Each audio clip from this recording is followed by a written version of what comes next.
Primeira carta de Paulo aos Coríntios, capítulo 1, prefácio e saudações. Paulo, convocado para ser apóstolo de Jesus Cristo pela vontade de Deus, e o irmão Sóstenes, a igreja de Deus que está em Corinto, aos santificados em Cristo Jesus e convocados para serem santos, juntamente com todos os que, em toda parte, invocam o nome do nosso Senhor Jesus Cristo, Senhor deles e nosso. Graça e paz a vós outros da parte de Deus, nosso Pai, e do Senhor Jesus Cristo. Graças a Deus pelos irmãos. Sempre dou graças a Deus por vós, pela graça de Deus que vos foi concedida por Ele em Cristo Jesus. Pois em tudo fostes enriquecidos nele, em toda palavra e em todo conhecimento, porquanto o testemunho de Cristo foi confirmado em vós, de maneira que não lhes falta nenhum dom espiritual, enquanto aguardais a revelação de nosso Senhor Jesus Cristo. Ele os conservará firmes até o fim, de modo que sereis irrepreensíveis no dia de nosso Senhor Jesus Cristo. Deus é fiel, por meio do qual fostes chamados à comunhão de seu Filho Jesus Cristo, nosso Senhor. Exortações à concórdia na igreja. Suplico-vos, queridos irmãos, pelo nome de nosso Senhor Jesus Cristo, que concordeis uns com os outros no que falam, a fim de que não haja entre vós divisões, antes sejais totalmente unidos, sob uma mesma disposição mental e no mesmo parecer. Caros irmãos, fui informado a vosso respeito, pelos da família de Cloé, que existem discórdias entre vós.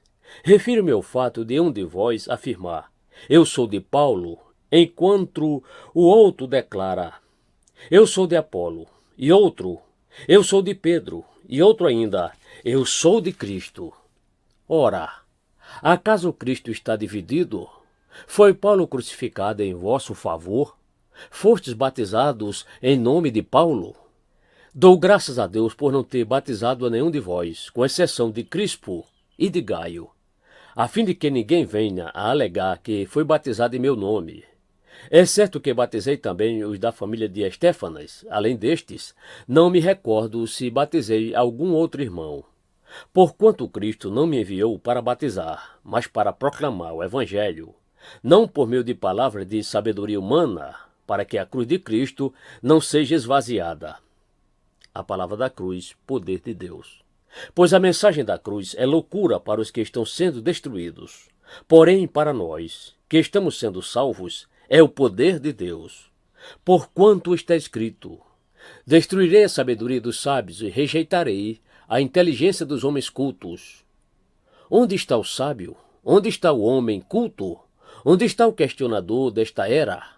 Acaso não tornou Deus completamente insensata a sabedoria deste mundo?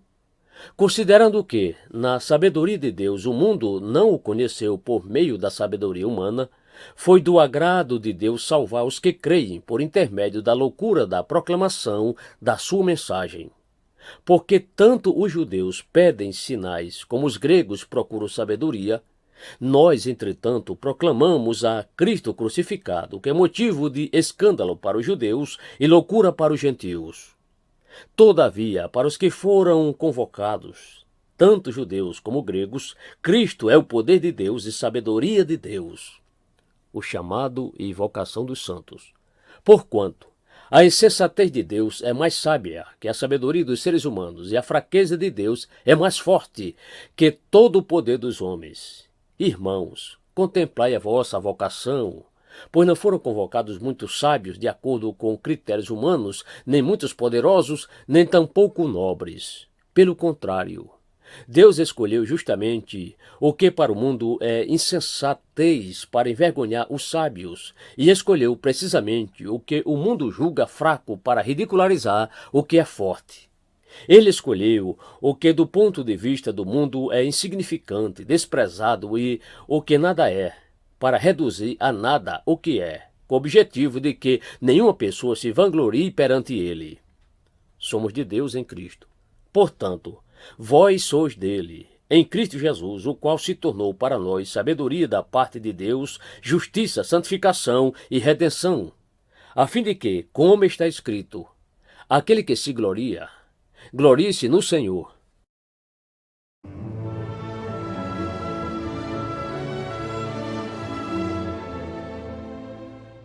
1 Coríntios capítulo 2. Pregação no poder do Espírito. Eu mesmo, irmãos, quando me dirigi até vós, não fui apenas com um discurso eloquente, nem ostentando sabedoria para vos anunciar o testemunho de Deus. Porquanto decidi nada saber entre vós, a não ser Jesus Cristo e este crucificado. E foi sob fraqueza, temor e grande tremor que estive entre vós. Minha mensagem, minha proclamação não se formaram de palavras persuasivas de conhecimento, mas constituíram-se em demonstração do poder do Espírito, para que a vossa fé não se fundamente em sabedoria humana, mas no poder de Deus, a sabedoria que vem do Espírito. Contudo, falamos de sabedoria entre aqueles que já têm maturidade. Não me refiro, entretanto, à sabedoria desta era ou dos poderosos deste século, que estão sendo reduzidos a nada. Ao contrário, falamos da sabedoria de Deus, do mistério que estava oculto, o qual Deus preordenou, antes da origem das eras, para a nossa glória. Nenhum dos governantes desta era compreendeu essa sabedoria, pois se a tivesse entendido, não teriam crucificado o Senhor da glória.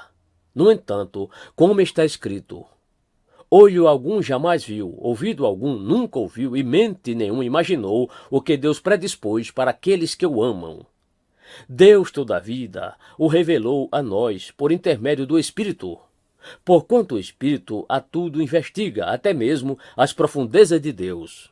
Pois quem conhece os pensamentos do ser humano, a não ser o Espírito do homem que nele reside? Assim, igualmente, ninguém conhece os pensamentos de Deus, a não ser o Espírito de Deus.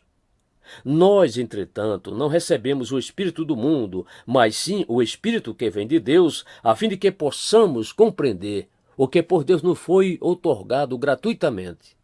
Sobre isso também pregamos, não com palavras ensinadas pelo saber humano, mas sim com palavras ministradas pelo Espírito, interpretando verdades espirituais para os que são espirituais. As pessoas que não têm o Espírito não aceitam as verdades que vêm do Espírito de Deus, pois lhes parecem absurdas e não são capazes de compreendê-las, porquanto elas são discernidas espiritualmente. Contudo, aquele que é espiritual pode discernir todas as coisas, e ele mesmo por ninguém é compreendido, porquanto quem jamais conheceu a mente do Senhor, para que possa instruí-lo? Todavia, nós temos a mente de Cristo.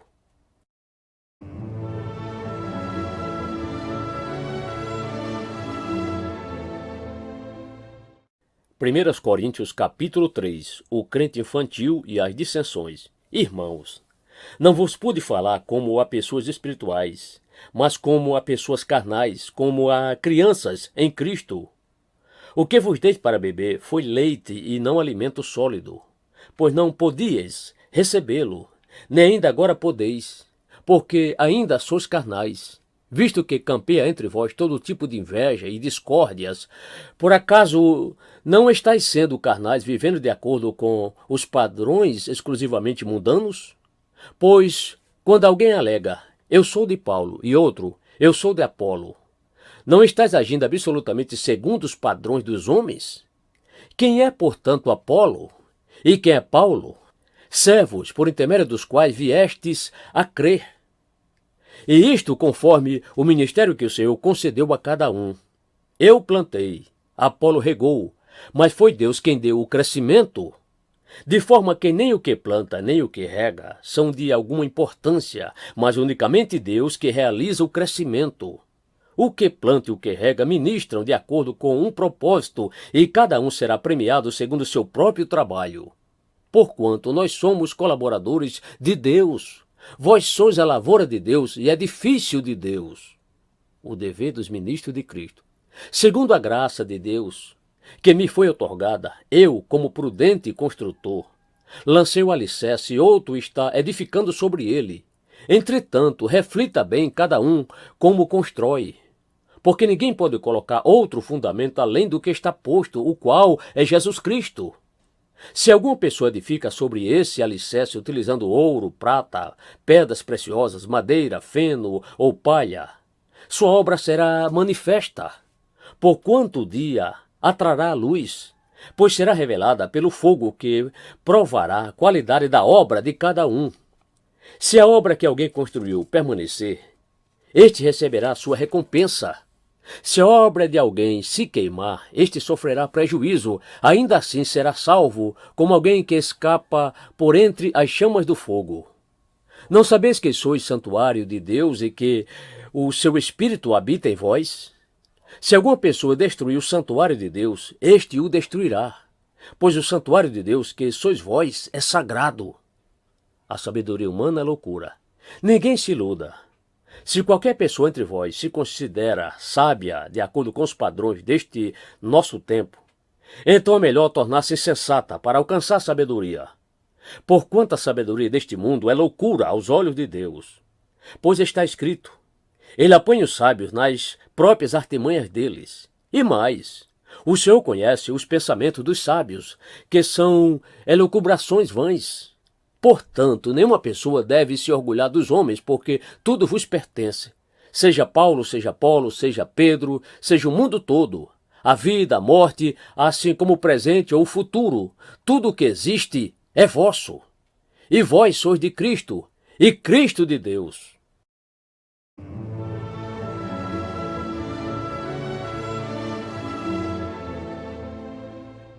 1 Coríntios capítulo 4.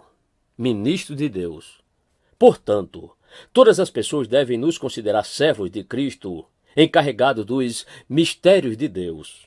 Além disso, o que se requer de todos aqueles que têm essa responsabilidade é que vivam fielmente. Quanto a mim, pouco me importa ser julgado por vós ou por qualquer tribunal humano. Em verdade, nem eu tampouco julgo a mim mesmo. Porquanto, ainda que esteja consciente de que nada há contra mim, nem por isso me justifico, pois quem julga é o Senhor. Assim nada julgueis antes da hora devida. Aguardai até que venha o Senhor, o qual não somente trará à luz o que está em oculto nas trevas, mas igualmente manifestará as intenções dos corações. Então, nesse momento, cada pessoa receberá de Deus a sua recompensa. Advertência contra a arrogância. Irmãos, apliquei essas verdades a mim e a Apolo por amor de vós, para que por nosso intermédio aprendais a não ir além do que está escrito, de maneira que nenhum de vós se encha de orgulho a favor de um contra o outro. Pois, quem é que te faz destacado em relação aos demais? E o que tens que não tenhas recebido? E se o recebeste, então qual o motivo do teu orgulho, como se não o tiveras ganho? Já tendes tudo o que desejais, já estáis ricos, conseguistes vos tornar reis, e isso sem nós. Quisera muito eu que verdadeiramente reinasseis, para que também nós reinássemos convosco. Porquanto a mim parece que Deus nos colocou a nós, os apóstolos, em último lugar, como condenados à morte. Pois viemos a ser como um espetáculo para o mundo, tanto diante de anjos como dos seres humanos. Nós somos loucos por causa de Cristo, todavia vós sois os sábios em Cristo. Nós somos os fracos por causa de Cristo, mas vós sois fortes. Vós sois respeitados, contudo nós somos desprezados. Até hoje. Estamos passando fome, sede, necessidade de roupas, somos afrontados e esbofeteados e não temos morada certa. Nos afadigamos de trabalhar arduamente com as próprias mãos. Quando somos ofendidos, abençoamos. Quando perseguidos, não revidamos. Quando caluniados, respondemos fraternalmente. Até esse momento, somos considerados a escória da humanidade, o lixo do mundo. A demonstração de paz espiritual. Não vos escrevo dessa forma com a intenção de vos envergonhar, mas para vos advertir, como a meus filhos amados. Pois ainda que venhais a ter 10.000 tutores em Cristo, não terias, entretanto, muitos pais. Porquanto em Cristo Jesus eu mesmo os gerei por intermédio do Evangelho. Sendo assim, suplico-vos que sejam meus imitadores. Por esse motivo, vos estou enviando Timóteo, meu filho amado e fiel no Senhor, o qual vos trará a lembrança, o modo como vivo em Cristo Jesus, em conformidade com o que eu ensino por toda parte, em todas as igrejas. Alguns de vós se tornaram arrogantes, como se eu não fosse mais visitar-vos. Contudo, em breve irei visitar-vos, se o Senhor permitir. Então saberei não apenas o que estão falando esses soberbos, mas que poder eles realmente têm. Porque o reino de Deus não consiste de palavras, mas de poder. O que preferis? Devo ir visitar-vos com a vara da disciplina ou com amor e espírito de mansidão?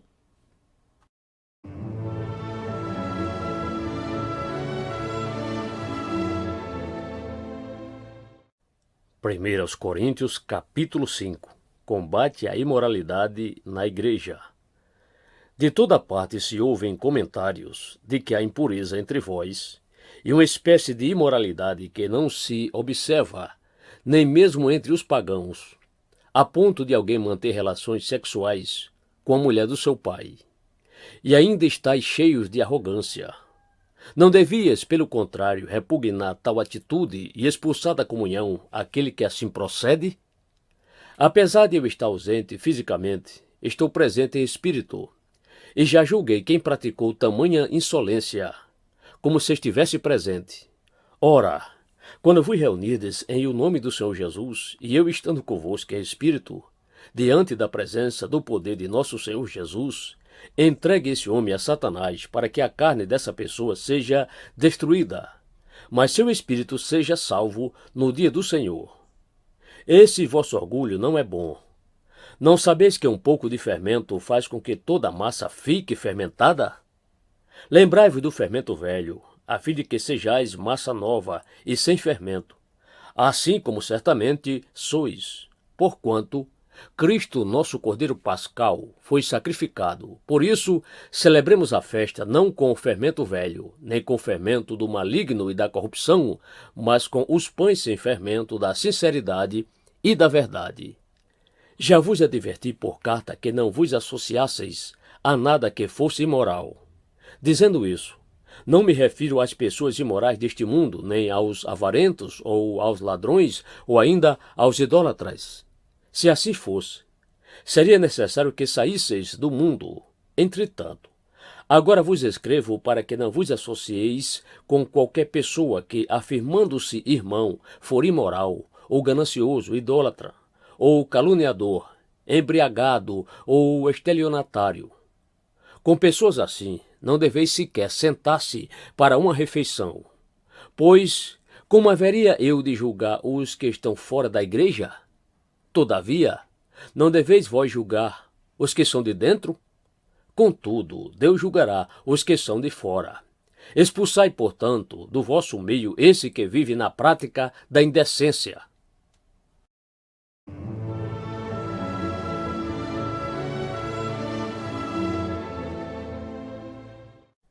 Primeiro aos Coríntios, capítulo 6. O crente não deve buscar juízo pagão.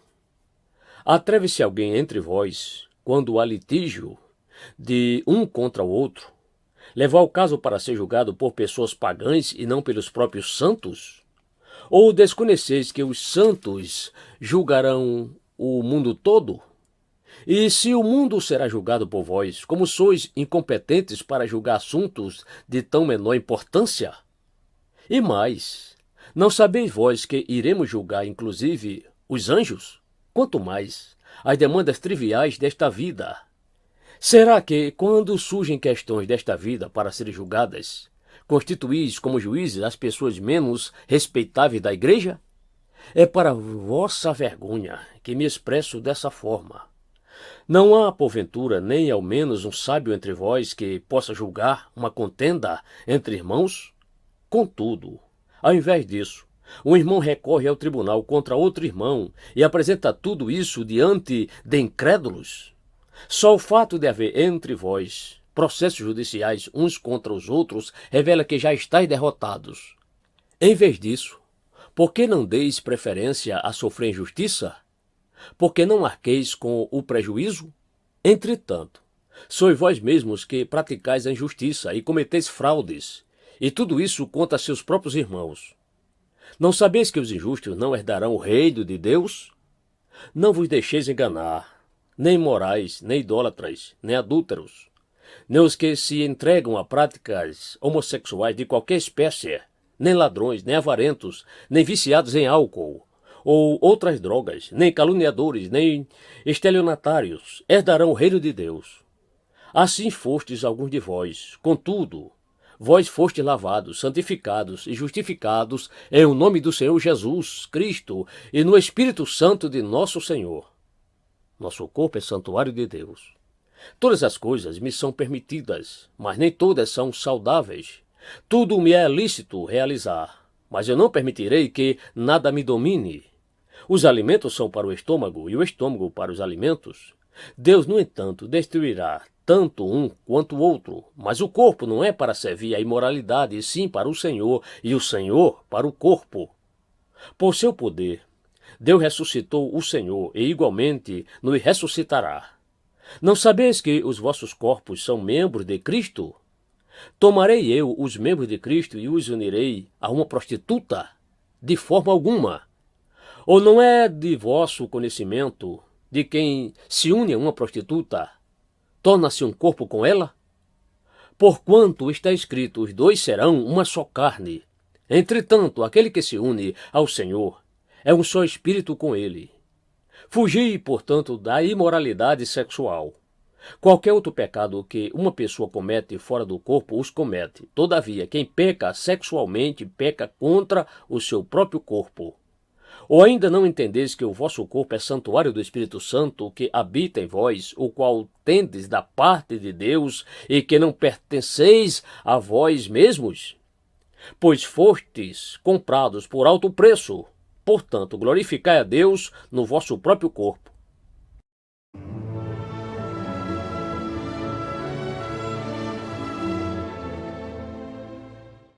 Primeiros Coríntios capítulo 7, princípios sobre a vida conjugal. Agora, em relação aos assuntos sobre os quais escrevestes, é bom que o homem se abstenha de relações sexuais com qualquer mulher. Porém, por causa da imoralidade, cada homem tem a sua esposa e cada mulher seu marido. O marido deve cumprir seus deveres conjugais para com sua esposa e, da mesma forma, a esposa para com seu marido. A esposa não tem autoridade sobre o seu próprio corpo, mas sim o marido. Da mesma maneira, o marido não tem autoridade sobre o seu próprio corpo, mas sim a esposa. Portanto, não vos negueis um ao outro, exceto por mútuo consentimento e apenas durante algum tempo, a fim de vos consagrardes à oração. Logo em seguida, uni-vos novamente, para que Satanás não vos tente por causa da vossa falta de controle. Entretanto, prego isso como concessão e não como mandamento. Portanto, gostaria que todos os homens estivessem na mesma condição em que eu vivo. Contudo, cada ser humano tem seu próprio dom da parte de Deus, um de determinado modo, outro de forma diferente. Melhor estar solteiro, pior é a separação. Digo, no entanto, aos solteiros e às viúvas, melhor seria se permanecestes como eu. Porém, se não vos é possível controlar-se, que se casem, porque é melhor casar do que viver queimando de paixão. Todavia, ordeno aos casados, não eu, mas o Senhor, que a esposa não se separe do marido. Se, porém, ela se separar, que não se case, ou que se reconcilie com o seu marido, e que o marido não se divorcie da sua esposa. A todos os demais, eu particularmente, não o Senhor, vos digo, se algum irmão tem mulher descrente e esta se dispõe a viver com ele, não se divorcie dela. Da mesma forma, se uma mulher tem marido incrédulo, mas este consente em viver com ela, não se separe dele. Porquanto o marido descrente é santificado por causa da esposa cristã, e a esposa incrédula é santificada por causa do marido crente. Se assim não fosse, seus filhos seriam impuros, mas agora são santificados. No entanto, se o incrédulo decidir separar-se, que se separe. Em tais circunstâncias, nem o irmão nem a irmã estão sujeitos à servidão, pois Deus nos chamou para vivermos em paz. Porquanto, como podeis saber, ó mulher, se salvarás teu marido? Ou como sabes, ó homem, se salvarás tua mulher? Cada um viva conforme seu chamado. Contudo, cada um prossiga vivendo na condição que o Senhor lhe determinou, em conformidade com o chamado de Deus. É isso que ordeno em todas as igrejas. Foi alguém chamado sendo já circuncidado? Não se preocupe em desfazer sua circuncisão. Foi alguém chamado sendo incircunciso? Não se deixe circuncidar. A circuncisão em si não faz o menor sentido e a incircuncisão também não significa nada. O que realmente importa é obedecer aos mandamentos de Deus. Cada um deve permanecer na condição em que foi chamado por Deus. Foste chamado sendo escravo? Não te preocupes com isso.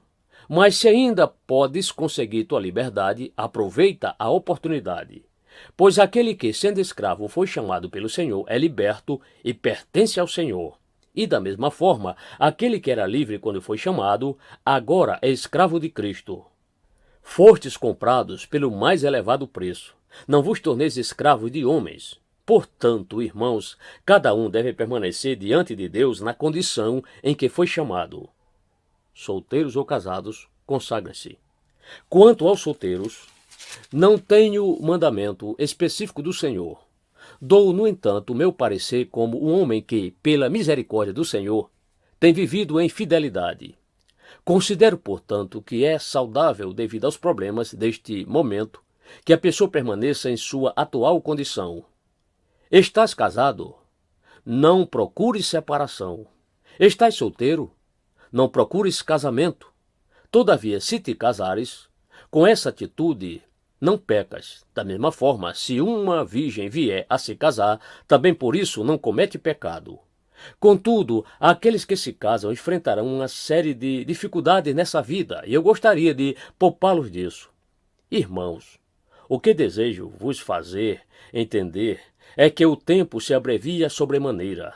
De agora em diante, aqueles que têm esposa vivam como se não tivessem, aqueles que estão tristes, como se não chorassem, os que estão alegres, como se não houvesse alcançado a felicidade, os que podem comprar o que desejam, como se nada possuíssem, os que se beneficiam dos produtos do mundo, como se não tivessem acesso a nada, porque a forma presente deste mundo está se transformando. O que desejo de fato é que estejais livres de preocupações. Quem não é casado pode se entregar aos assuntos do Senhor, em como mais poderá agradar ao Senhor. Entretanto, quem é casado preocupa-se com os negócios deste mundo, em como irá agradar sua esposa, e fica dividido. A mulher que não é casada e a virgem se ocupam dos assuntos do Senhor para serem santas, tanto no corpo como no espírito. A mulher casada, no entanto, preocupa-se com os negócios do mundo e de como irá agradar seu marido. Estou dizendo isso para o vosso maior benefício, não para restringir vossa liberdade, mas para que possais viver de maneira honrada, em plena consagração ao Senhor.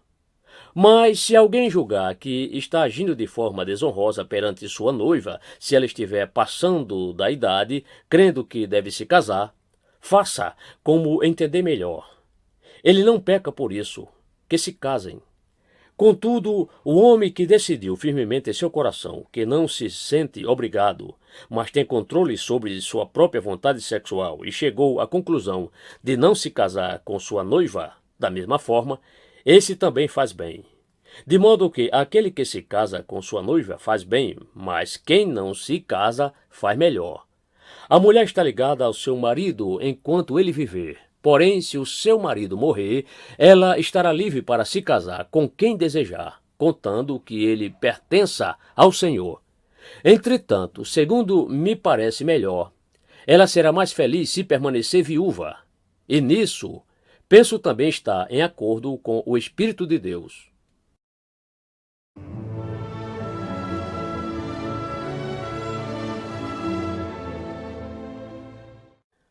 1 Coríntios capítulo 8, acerca dos alimentos oferecidos aos ídolos.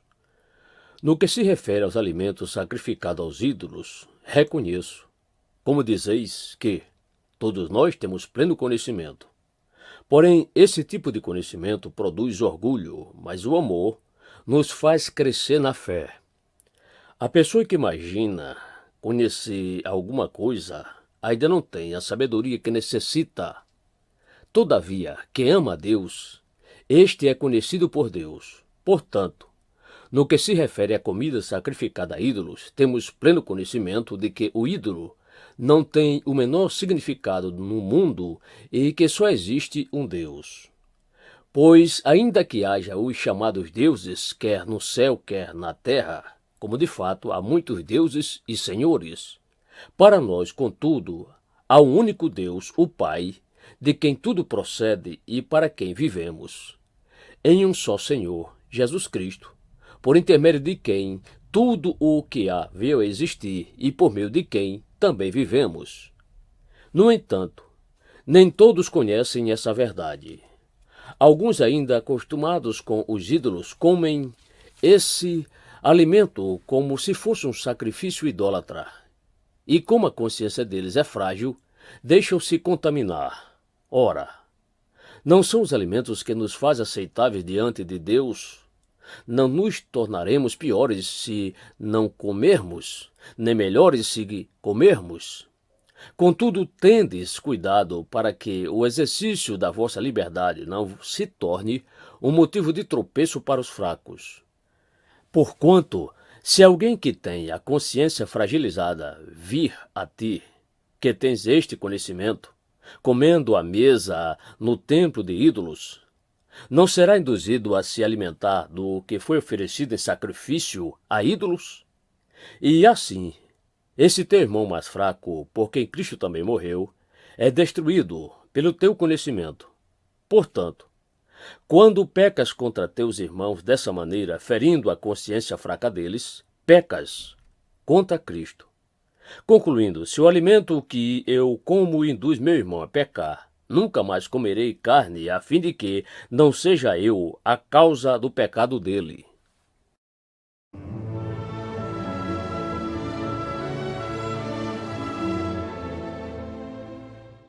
1 Coríntios capítulo 9. Os direitos dos apóstolos. Não sou eu plenamente livre? Não sou eu apóstolo? Não vi eu a Jesus, nosso Senhor? E não sois vós fruto do meu labor no Senhor? Se para alguns não sou reconhecido como apóstolo, com toda certeza o sou para vós. Portanto, sois o selo do meu apostolado no Senhor. Esta é minha defesa diante daqueles que me julgam. Não temos nós o direito de comer e beber? Não temos nós o direito de levar conosco uma esposa crente, como fazem os demais apóstolos, os irmãos do Senhor e Pedro? Ou será que Barnabé e eu somos os únicos que devemos ter um trabalho secular para nos sustentar? Quem serve no exército, à sua própria custa? Quem cultiva uma vinha e não se alimenta do seu fruto? Quem apacenta um rebanho e não pode beber do leite que é produzido? Porventura, isso que vos digo é apenas um mero ponto de vista humano? Ora, a própria lei não afirma claramente o mesmo? Pois está escrito na lei de Moisés: não amordace o boi enquanto ele estiver debulhando o cereal. Por acaso é com bois que Deus está preocupado? Ou certamente não estaria fazendo tal afirmação por nossa causa? É evidente que é em nosso favor que esse princípio foi escrito. Pois o lavrador, quando ara a terra, e o debulhador, quando tira as cascas das sementes, deve fazê-lo na esperança de participar dos resultados da colheita. Se nós semeamos entre vós verdades espirituais, seria perder muito colhermos alguns de vossos bens materiais? Se outros têm o direito de ser sustentados por vós, seguramente não temos nós em maior medida. Contudo, jamais fizemos uso desse direito. Ao contrário, suportamos tudo para não colocar qualquer tipo de obstáculo ao progresso do Evangelho de Cristo. Não sabeis vós que os que prestam serviços sagrados se alimentam com o que pertence ao templo, e que os que servem diante do altar participam do que é oferecido no altar? Assim o Senhor também ordenou aos que proclamam o Evangelho que igualmente vivam do Evangelho. Visão e missão de Paulo. Todavia, eu não tenho me servido de nenhum desses direitos. Não estou escrevendo na expectativa de que façais dessa forma para comigo, porquanto melhor me fora morrer, a permitir que alguém me prive desta minha honra. Porém, quando prego o Evangelho, não vejo como me orgulhar, pois a mim é imposta a obrigação de proclamar. Ai de mim, se não anunciar o Evangelho. Porquanto, se prego de espontânea vontade, tenho direito à recompensa. Entretanto, como prego por obrigação, estou simplesmente cumprindo uma missão a mim confiada. Qual é, portanto, a minha recompensa? Tão somente esta: que, anunciado o Evangelho, eu o apresente gratuitamente, não usando assim dos meus direitos de pregá-lo. Porque, embora seja absolutamente livre de todos, fiz-me escravo de todos para ganhar o maior número possível de pessoas. Tornei-me judeu para os judeus, para os que estão subjugados pela lei. Tornei-me como se estivesse igualmente sujeito à lei, embora eu mesmo não esteja debaixo da lei, com o objetivo de ganhar aqueles que estão dominados pela lei. Para os que estão sem lei, tornei-me como sem lei vivesse, embora não esteja livre da lei de Deus, mas submisso à lei de Cristo, a fim de ganhar os que não têm a lei. Para os fracos, tornei-me semelhantemente fraco, para ganhar os fracos. Fiz-me tudo para com todos, com a finalidade de conseguir, de qualquer maneira possível, salvar alguns.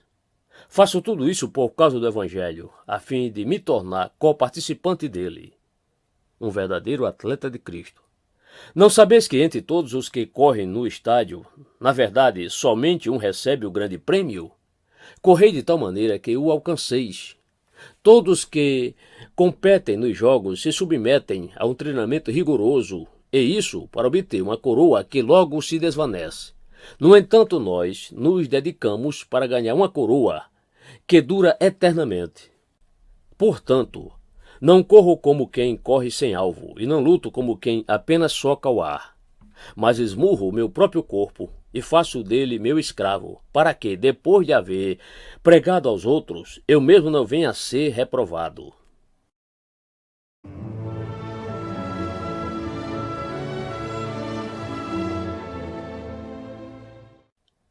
Aos Coríntios, capítulo 10. Exemplos do Antigo Testamento.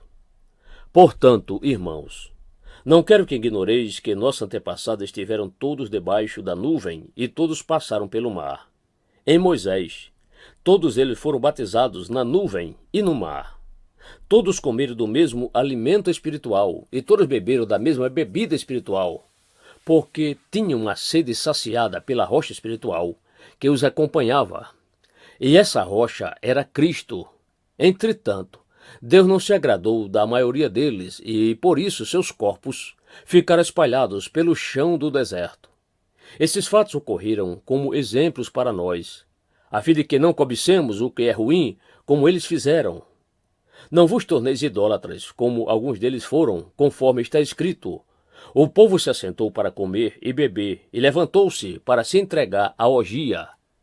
Não nos entreguemos à imoralidade, como alguns deles assim agiram, e num só dia morreram cerca de 23.000. Não devemos pôr à prova a paciência de Cristo, como alguns deles fizeram, e por isso foram mortos pelas serpentes. E não vos entregueis à murmuração, como alguns deles resmungaram, e foram mortos pelo destruidor. Tudo isso lhes aconteceu como exemplo e foi escrito como advertência para nós sobre quem o final dos tempos já chegou. Assim aquele que julga está firme, cuide-se, para que não caia. Não vos sobreveio tentação que não fosse comum aos seres humanos, mas Deus é fiel e não permitirá que sejais tentados além do que podeis resistir. Pelo contrário, juntamente com a tentação, proverá um livramento para que a possais suportar, a sede de Cristo e a sede dos demônios. Por isso, meus amados irmãos, fugi da idolatria. Falo isso a pessoas sensatas, julgai vós mesmos o que estou afirmando. Não é verdade que o cálice da bênção que abençoamos é a comunhão do sangue de Cristo? Acaso o pão que partimos não é nossa participação no corpo de Cristo? Como há somente um pão, nós que somos muitos, somos um só corpo, pois todos participamos de um único pão. Observai o povo de Israel. Porventura os que comem dos sacrifícios não são participantes do altar? Sendo assim, o que estou querendo dizer? Será que o sacrifício oferecido a um ídolo significa alguma coisa? Ou o ídolo tem algum valor? Não. Quero enfatizar que o que os pagãos sacrificam é oferecido, isto sim, aos demônios, e não a Deus. E não quero que tenhais qualquer comunhão com os demônios. Não podeis beber do cálice do Senhor e do cálice dos demônios. Não podeis participar da mesa do Senhor e da mesa dos demônios. Ou desejamos provocar os ciúmes do Senhor? Porventura somos mais fortes do que Ele? Os limites da liberdade cristã. Sim, tudo é permitido, porém, nem tudo é proveitoso. Sim, todas as coisas são lícitas, contudo, nem todas são edificantes. Ninguém deve buscar o seu próprio bem, mas o bem dos seus próximos. Comei de tudo o que se vende no mercado, sem questionamentos, por causa da consciência, porquanto do Senhor é a terra e tudo que nela existe. Se, portanto, algum descrente vos convidar para uma refeição e quiser dizer, comei de tudo que vos for servido, sem nada questionar, por motivo de consciência. Mas se alguém vos prevenir, isto foi oferecido em sacrifício, nesse caso não comais, por causa daquele que vos avisou e por motivo de consciência. Não me refiro à vossa própria consciência, mas da consciência da outra pessoa. Pois, por que a minha liberdade deve ser julgada pela consciência dos outros? Se participo da refeição com ação de graças, porque sou condenado por algo pelo qual posso dar graças a Deus? Assim, seja comendo, seja bebendo, seja fazendo qualquer outra coisa, fazei tudo para a glória de Deus. Não vos torneis motivo de tropeço nem para judeus, nem para gregos, nem para a igreja de Deus. Também eu quero agradar a todos, de todas as maneiras possíveis, porquanto não estou em busca do meu próprio bem, mas procuro o bem de muitos, para que sejam salvos.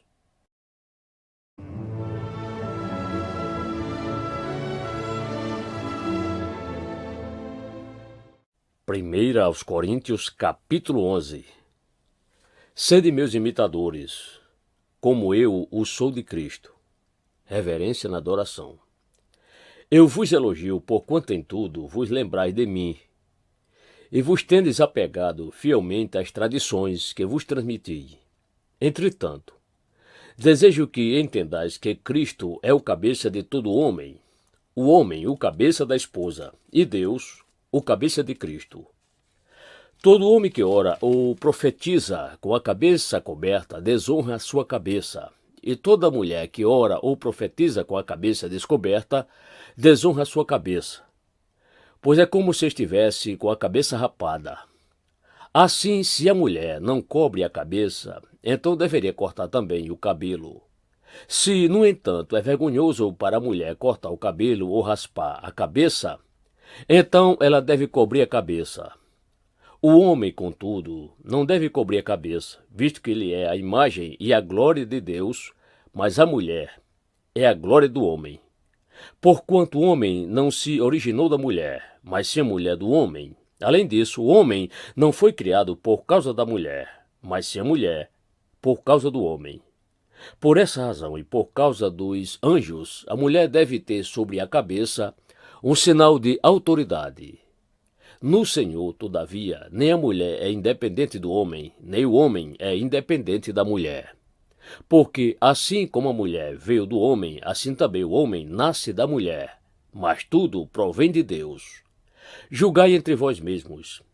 É apropriado a mulher orar a Deus com a cabeça descoberta?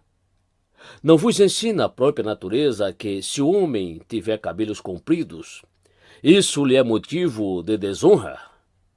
E que, se a mulher, entretanto, tiver cabelos compridos, isso é para ela uma glória? Pois os cabelos compridos lhe foram outorgados como se fosse um manto. Contudo, se alguém deseja fazer desse assunto uma polêmica, Nós não temos esse procedimento, nem as igrejas de Deus. A ceia deve expressar amor cristão. Apesar de tudo, não vos elogiarei quanto à instrução que passo a vos dar agora, porquanto as vossas reuniões produzem mal e não bem. Em primeiro lugar, porque ouço dizer que há divisões entre vós quando vos reunis como igreja, e até certo ponto acredito que isso esteja ocorrendo. Todavia, se faz necessário que haja divergências entre vós para que os aprovados se tornem conhecidos em vosso meio. Pois quando vos reunis como igreja, não é para comer a ceia do Senhor.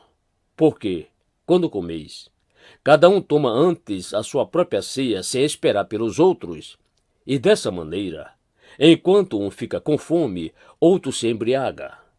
Será que não tendes casas onde podeis comer e beber? Ou, de fato, desprezais a igreja de Deus, humilhando os que nada possuem? Que vos direi?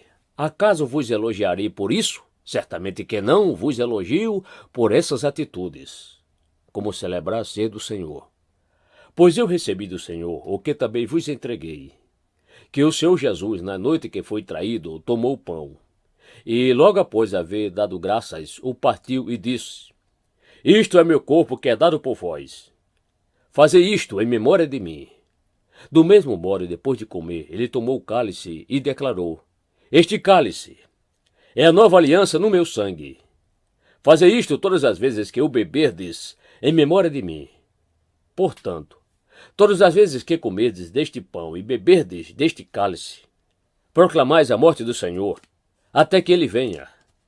Por esse motivo, quem comer do pão ou beber do cálice do Senhor indignamente, será culpado de pecar contra o corpo e o sangue do Senhor. Examine, pois, cada um a si próprio, e dessa maneira coma do pão e beba do cálice. Pois quem come e bebe sem ter consciência do corpo do Senhor, come e bebe para sua própria condenação. Por essa razão, há entre vós muitos fracos e doentes, e vários que já dormem. Contudo, se nós tivéssemos a cautela de julgar nós mesmos, não seríamos condenados. No entanto, quando somos julgados pelo Senhor, estamos sendo corrigidos a fim de que não sejamos condenados juntamente com o mundo. Portanto, meus caros irmãos, quando vos reunidos para comer a ceia, aguardai uns pelos outros. Se alguém tiver fome, coma em casa, para que, quando vos reunirdes, isso não seja para a vossa própria condenação. Quanto às demais orientações, pessoalmente vos instruirei, assim que puder visitar-vos.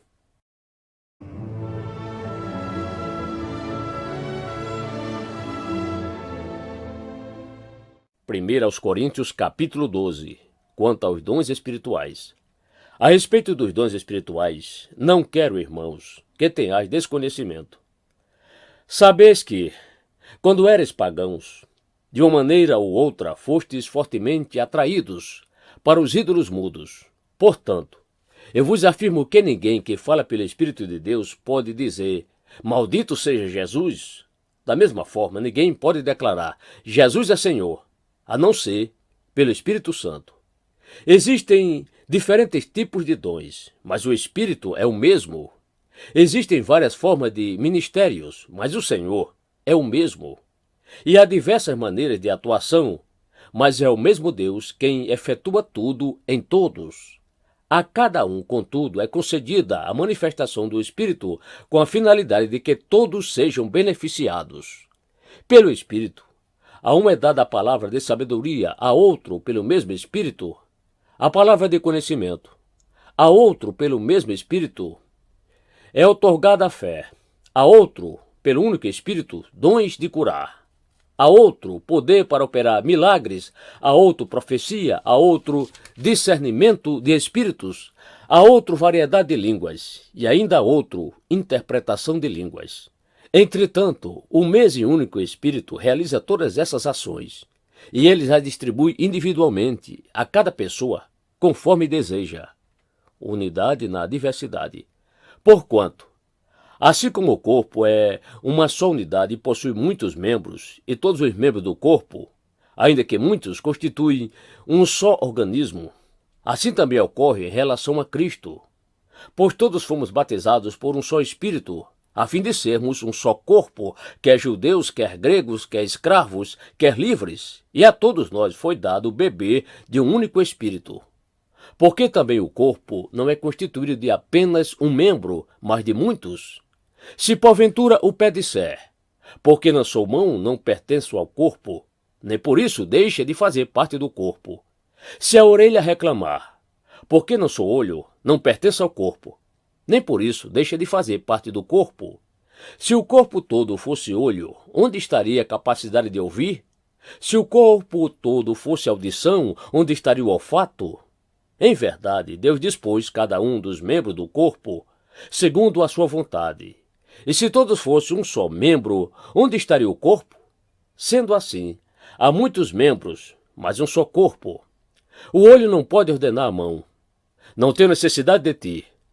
Tampouco a cabeça pode declarar aos pés: não preciso de vós.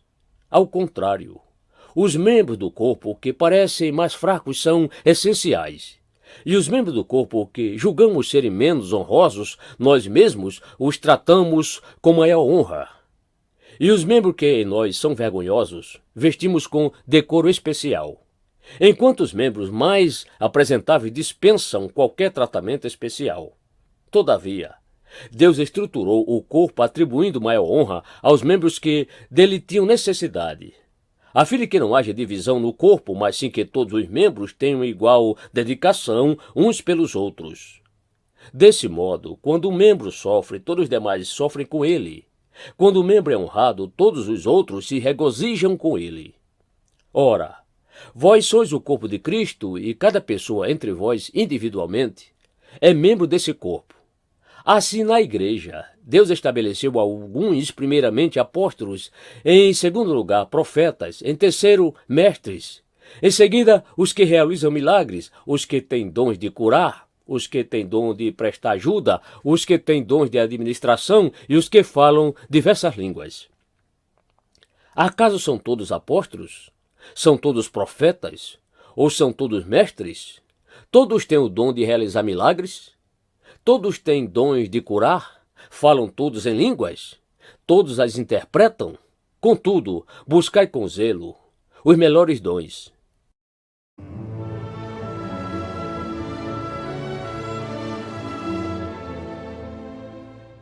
Primeiro aos Coríntios, capítulo 13. O amor que vem de Deus. E agora? Passo a vos mostrar um caminho ainda muito mais excelente.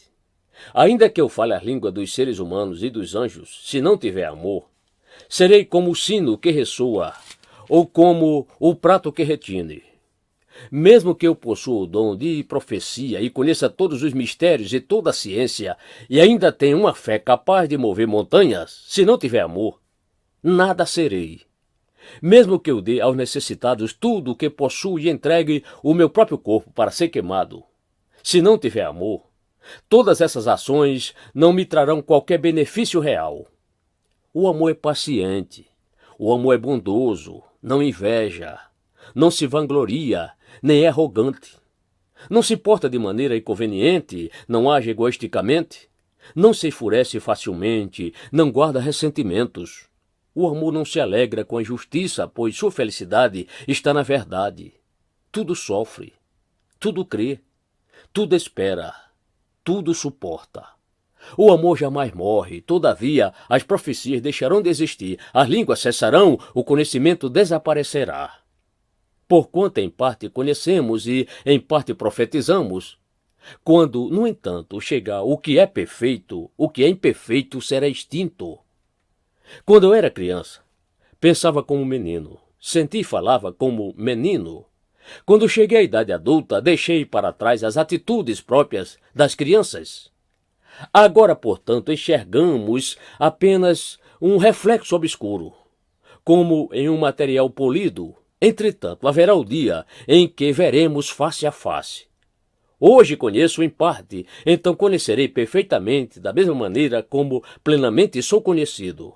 Sendo assim, permaneçam até o momento estes três: a fé, a esperança e o amor. Contudo, o maior deles é o amor.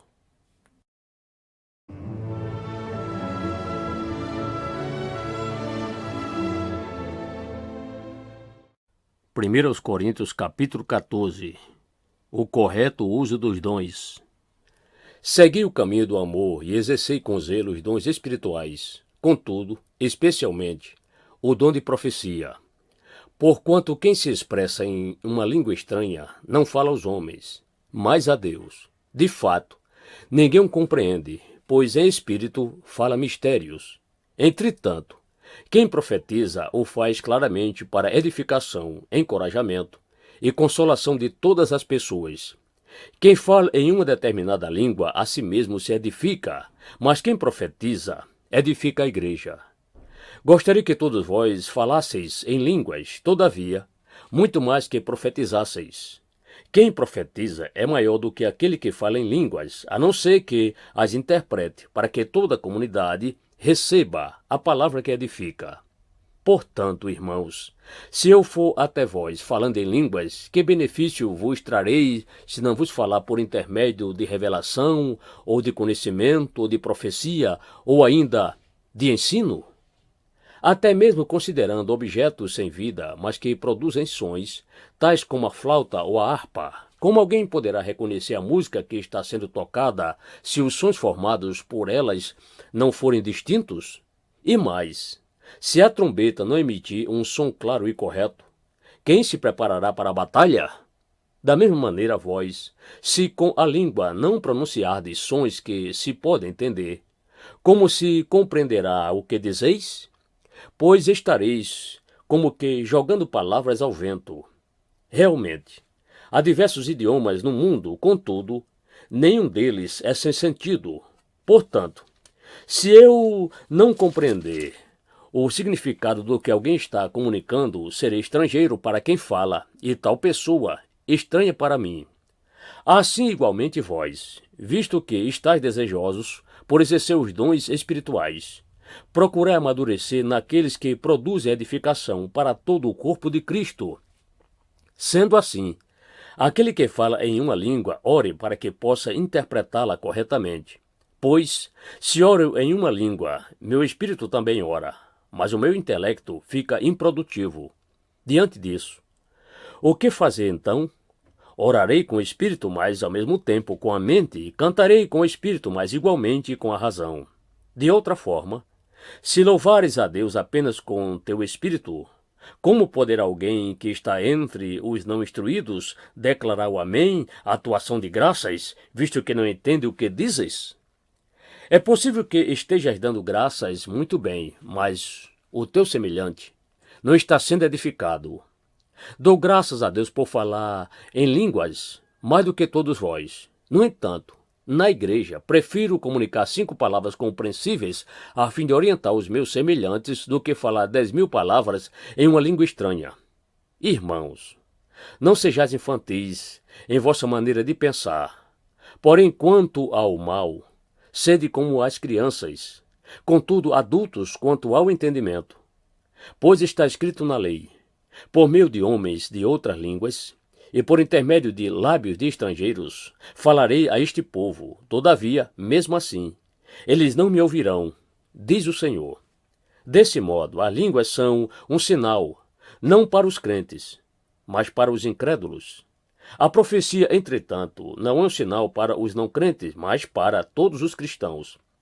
Se, portanto, toda a igreja se reunir num lugar e todos falarem línguas e entrarem pessoas não instruídas ou descrentes, por acaso não dirão que estáis loucos?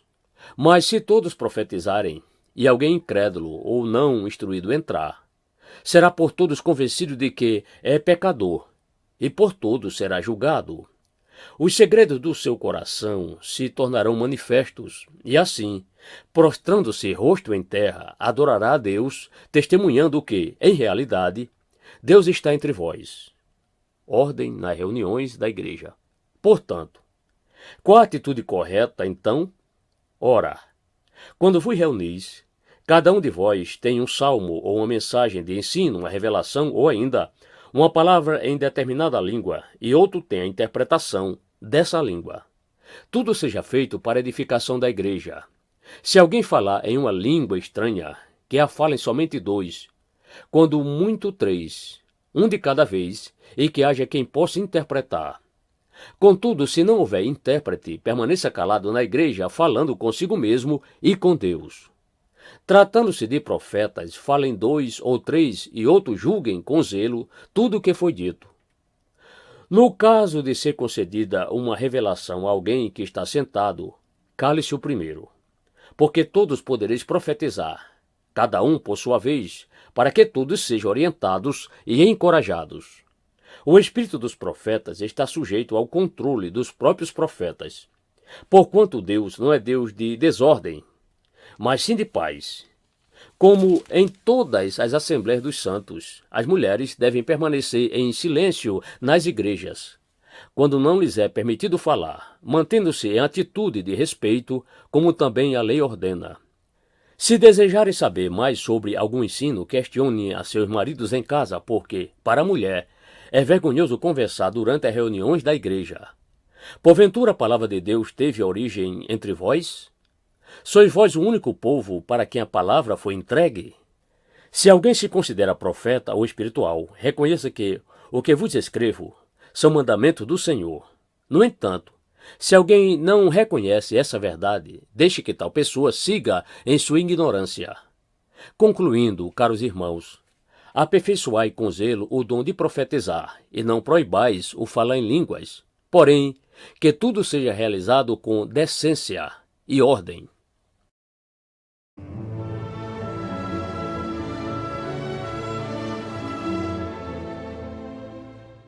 1 Coríntios capítulo 15. A ressurreição de Cristo é real.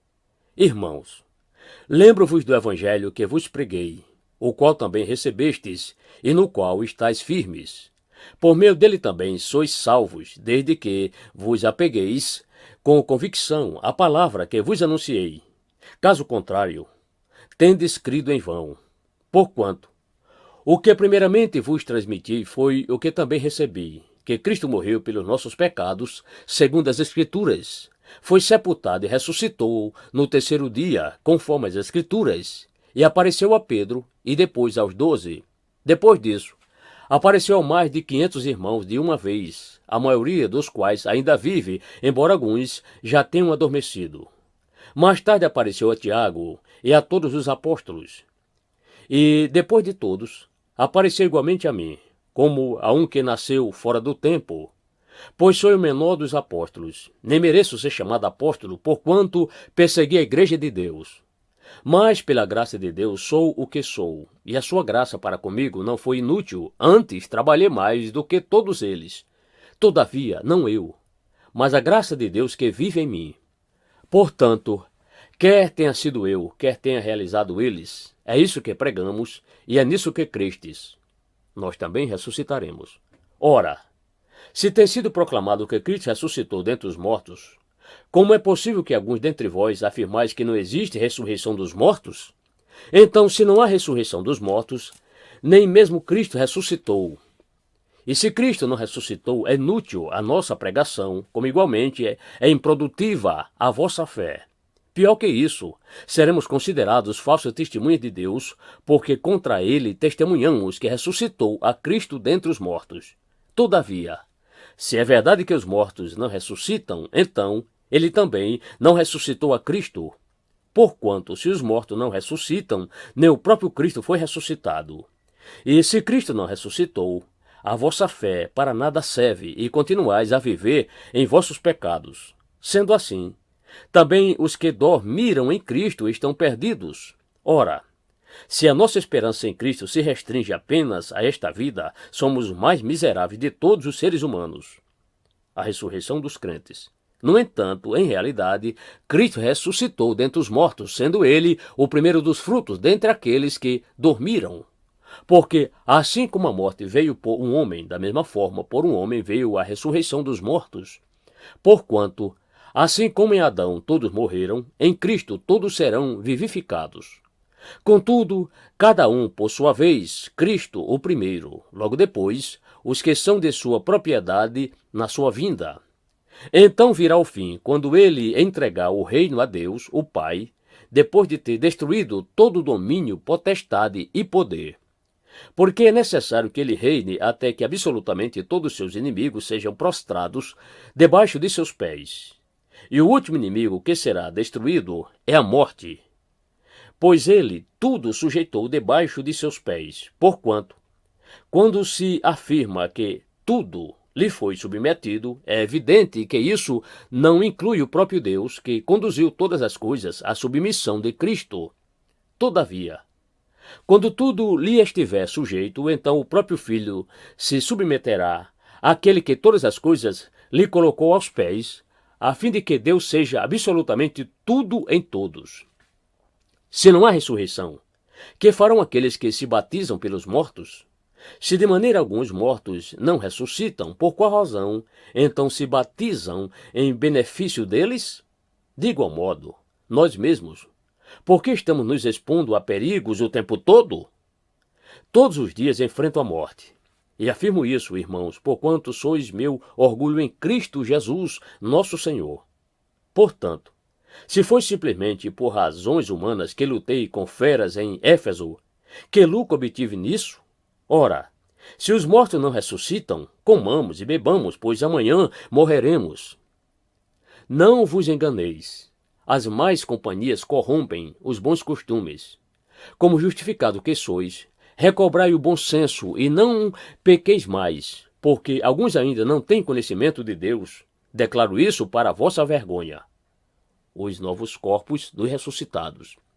Entretanto, é possível que alguém questione: como ressuscitam os mortos? E com que espécie de corpo ressurgirão? Insensato. O que semeia não nasce a não ser que primeiro morra. Quando semeais, não semeais o corpo que virá a ser, mas apenas uma simples semente, assim como a semente de trigo ou outra qualquer. Mas Deus lhe dá um corpo, como determinou, e a cada espécie de semente dá seu corpo apropriado. Nem toda a carne é da mesma espécie. Os seres humanos têm uma espécie de carne, enquanto os animais possuem outra, as aves outra e os peixes uma outra diferente. Também existem corpos celestes e corpos terrestres, todavia, um é o esplendor dos corpos celestiais e outro, diferente, é o brilho dos corpos terrestres. Um é o esplendor do sol, outro da lua e outro ainda o fulgor das estrelas, e as estrelas diferem em luminosidade uma das outras. Assim será com a ressurreição dos mortos. O corpo que é semeado é perecível e ressuscita imperecível. É semeado em desonra, mas ressuscita em glória. É semeado em fraqueza, porém ressuscita em poder. É semeado um corpo natural, contudo ressuscita um corpo espiritual. Ora, se há corpo natural, há também corpo espiritual. Da mesma forma, está escrito: Adão, o primeiro homem, foi feito alma vivente. O último Adão, no entanto, é espírito vivificante. Assim não foi o espiritual que veio primeiramente, mas sim o natural. Depois dele, então, chegou o espiritual. O primeiro homem foi formado do pó da terra, o segundo homem é dos céus. Os que são da terra são semelhantes ao homem terreno, mas os que são dos céus, ao homem celestial. Assim como obtivemos a imagem do homem terreno, receberemos de igual modo a imagem do homem celestial. Todos seremos transformados. Contudo, irmãos, eu vos afirmo que carne e sangue não pode herdar o reino de Deus, nem o que é perecível pode herdar o imperecível. Eis que eu vos declaro um mistério. Nem todos adormeceremos, mas certamente todos seremos transformados no momento, no abrir e fechar de olhos, ao som da última trombeta. Porquanto a trombeta soará, os mortos ressuscitarão incorruptíveis e nós seremos transformados. Pois é impreterível que este corpo que perece se revista de incorruptibilidade e o que é mortal se revista de imortalidade. No momento em que este corpo perecível se revestir de incorruptibilidade e o que é mortal for revestido de imortalidade, então se cumprirá a palavra que está escrita: devorada, pois, foi a morte pela vitória. Onde está, ó morte, a tua vitória? Onde está, ó morte, o teu aguilhão? Porquanto o aguilhão da morte é o pecado, e o poder do pecado é a lei. Contudo, graças a Deus que nos dá a vitória por intermédio de nosso Senhor Jesus Cristo. Portanto, meus amados irmãos, Permaneceis firmes, e que absolutamente nada vos abale. Dedicai-vos dia após dia à obra do Senhor, plenamente conscientes de que no Senhor todo o vosso trabalho jamais será improdutivo.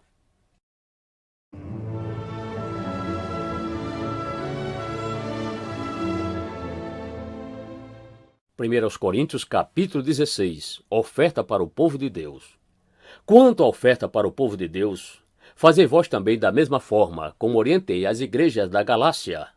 No primeiro dia da semana, cada um de vós separe o que puder, de acordo com a sua renda, e aguarde para que não se façam coletas, quando eu chegar. Então, quando estiver entre vós, enviarei com carta de recomendação os homens que aprovardes, para levarem a vossa contribuição para Jerusalém. Se for conveniente que eu também vá, eles me acompanharão. Projetos e pedidos pessoais. Depois de passar pela Macedônia, por onde tenho de atravessar, irei até vós. Provavelmente eu permaneça convosco durante algum tempo, ou até mesmo passe o inverno entre vós, a fim de que possais cooperar comigo para onde quer que eu tenha de ir. Porquanto, desta vez, não vos quero ver apenas de passagem, pelo contrário, anelo ficar algum tempo convosco, se o Senhor o permitir. Contudo, permanecerei em Éfeso até o Pentecoste, porque se abriu para mim uma porta ampla e promissora, mas os inimigos são muitos. Caso Timóteo chegue, tomai providências para que ele não tenha nada que recear entre vós, pois ele trabalha na obra do Senhor, assim como eu. Portanto, ninguém o despreze, mas ajudai-o a prosseguir viagem em paz, a fim de que ele possa retornar até mim, pois o estou esperando juntamente com os irmãos. Quanto ao irmão Apolo, insisti que fosse com os irmãos para vos visitar. Todavia, ele não quis ir agora de modo algum.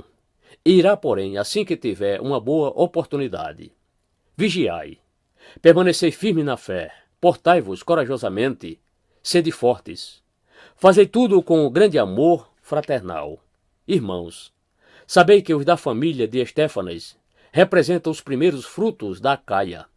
Eles têm se dedicado ao ministério dos santos, portanto, suplico-vos agora que também vos sujeiteis aos que são como eles, assim como a todo o que coopera e ministra na obra. Alegro-me com a vinda de Estéfanas, Fortunato e Acaico, pois eles supriram o que me faltava da vossa parte, porque revigoraram o meu espírito, assim como o vosso. Homens como eles são dignos de todo o vosso reconhecimento. Saudações e a bênção final. As igrejas da província da Ásia vos enviam saudações. Áquila e Priscila vos cumprimentam fraternalmente no Senhor, assim como a igreja que se reúne na casa deles. Todos os irmãos daqui vos saúdam. Cumprimentai-vos uns aos outros com o costumeiro beijo santo. Eu, Paulo, escrevi esta saudação de próprio punho. Se alguém não ama o Senhor, seja amaldiçoado. Agora, pois, Maranata, a graça do Senhor Jesus seja convosco. Receba o amor que tenho por todos vós em Cristo Jesus. Amém.